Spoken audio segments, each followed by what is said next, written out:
The Depth to Delve Deep by Rote Writer. Chapter 1, The Book. Now, what do you do with a book written by you about you? You think about it a lot. You wonder if it's worthy to be read by others. You wonder if you want others to read it. Maybe if you change your name, no one will know. You will know. You will know because you wrote it. You wrote it, so why not call yourself Rote? Why not call yourself Write? Makes no difference in the logic. But wrote is a word with dual meaning, and any play on the word denotes it is written. So Rote wrote the book without notes or use of a journal. He refers and defers to himself in first person, past, present, and future tense. And soon the pretense, with each sentence starting with, I did this, and I learned that, wears on him. So he starts writing about himself in third person. Soon it reads like a story with, he does this, and he learns that. And through time he does learn. He learns to mine his memory to find his mind. He does it so well that he's able to draw upon the dark recesses in his realm of recollections to feed what he needs to write. By mining and minding his memory, he manages to access his life, the long and short of it. He does it so often and so well that he learns to resource his realm by rote. Once he has it down on paper, he scripts it into a manuscript and lines up some publishing leads while surfing the internet.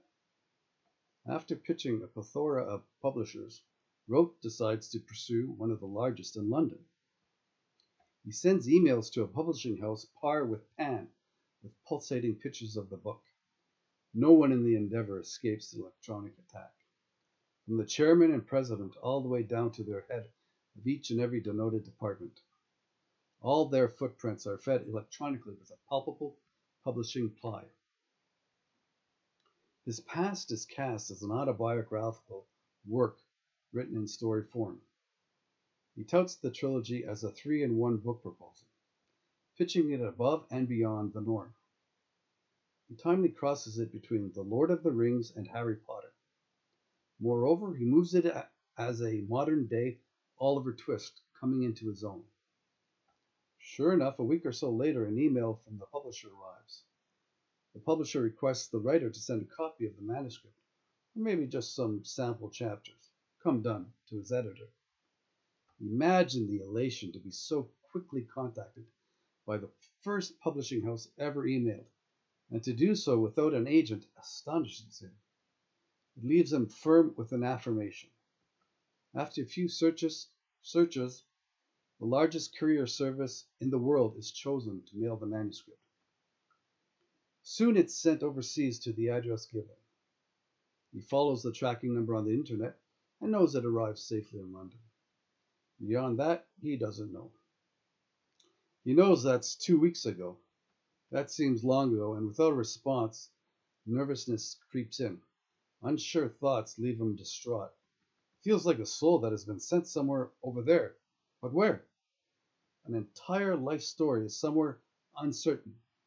The good, the bad, and the ugly of it in someone else's hands, to be read by a complete stranger, a sordid one, a sick one, a psycho.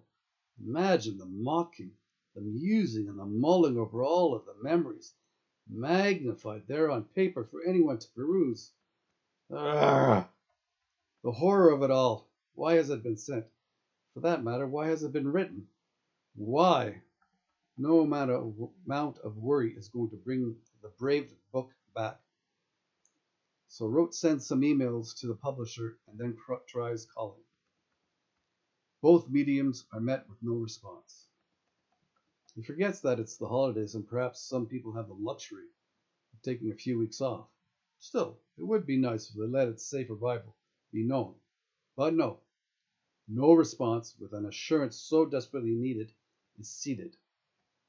Now nearing a month with no response, Rote begins selling all his belongings, bestowed or bought, everything, from furniture to the 2 televisions, a beloved bed, an entire CD collection, 2 stereos, all his clothing, save for what's worn, is set to be sold.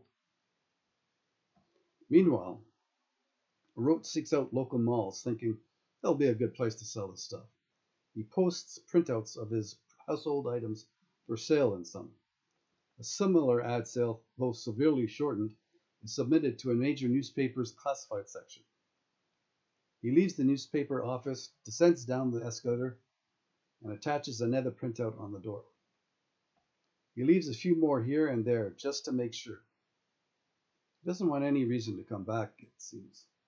All his moves make sure there will be no home to come back to with a hastened hurry.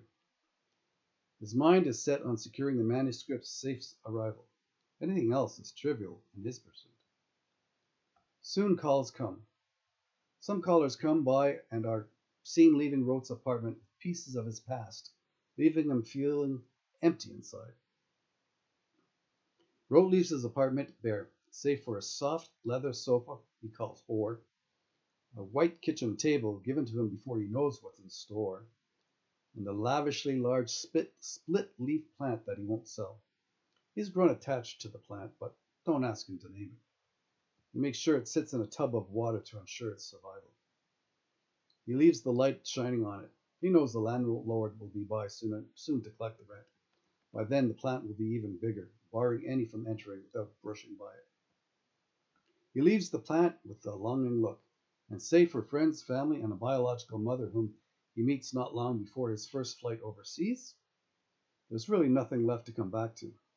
To London Heathrow he will go. He knows his book is there somewhere.